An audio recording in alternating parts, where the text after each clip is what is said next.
so that we can learn to pick ourselves up.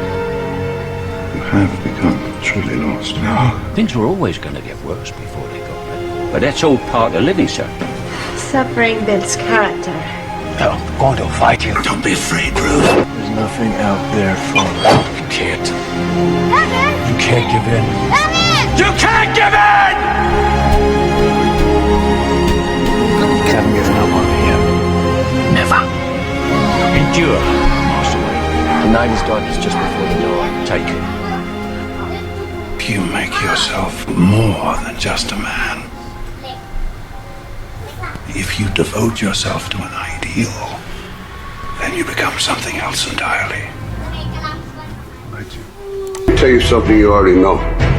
The world ain't all sunshine and rainbows. It's a very mean and nasty place, and I don't care how tough you are, it will beat you to your knees and keep you there permanently if you let it.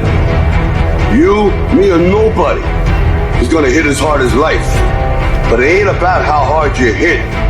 It's about how hard you can get hit and keep moving forward. How much you can take and keep moving forward. That's how winning is done. Now, if you know what you're worth, then go out and get what you're worth. But you gotta be willing to take the hits and not pointing fingers saying you ain't where you want to be because of him or her or anybody. Cowards do that, and that ain't you. You're better than that. I hate Plan B. When you start doubting yourself, that's very dangerous. Because now what you're basically saying is that if my plan doesn't work,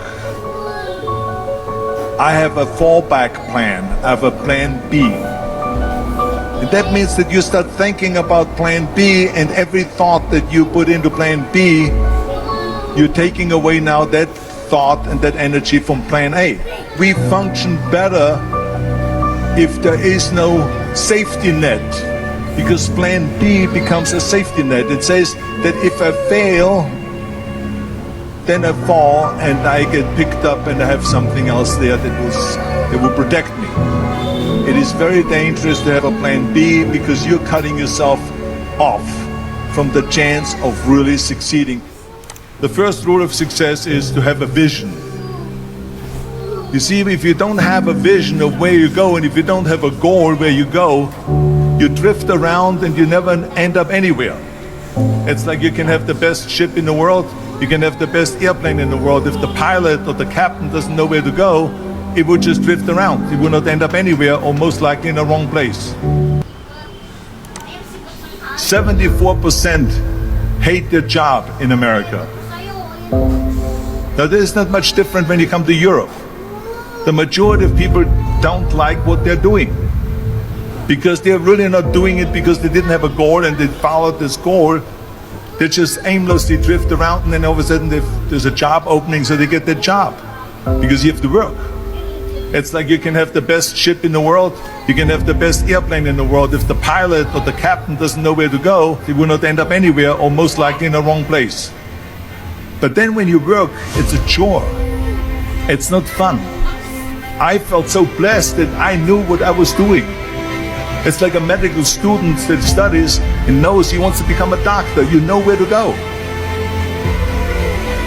Because when you have a goal, when you have a vision, everything becomes easy. It drives me crazy when people say they don't have enough time to go to the gym for 45 minutes a day and work out. Or to do something for 45 minutes to an hour a day to improve. If it is physically improve, or if it is mentally to improve. Imagine you read 1 hour a day about history.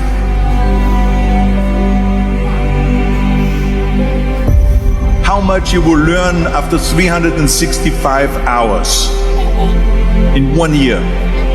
Think about if you study about the history of musicians, of composers, how much you would know.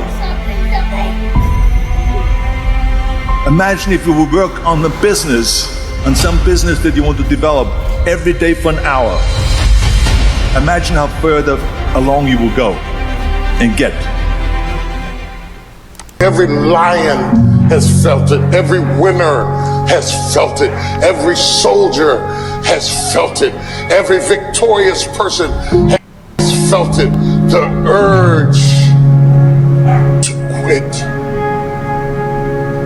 Don't you give up on your dream.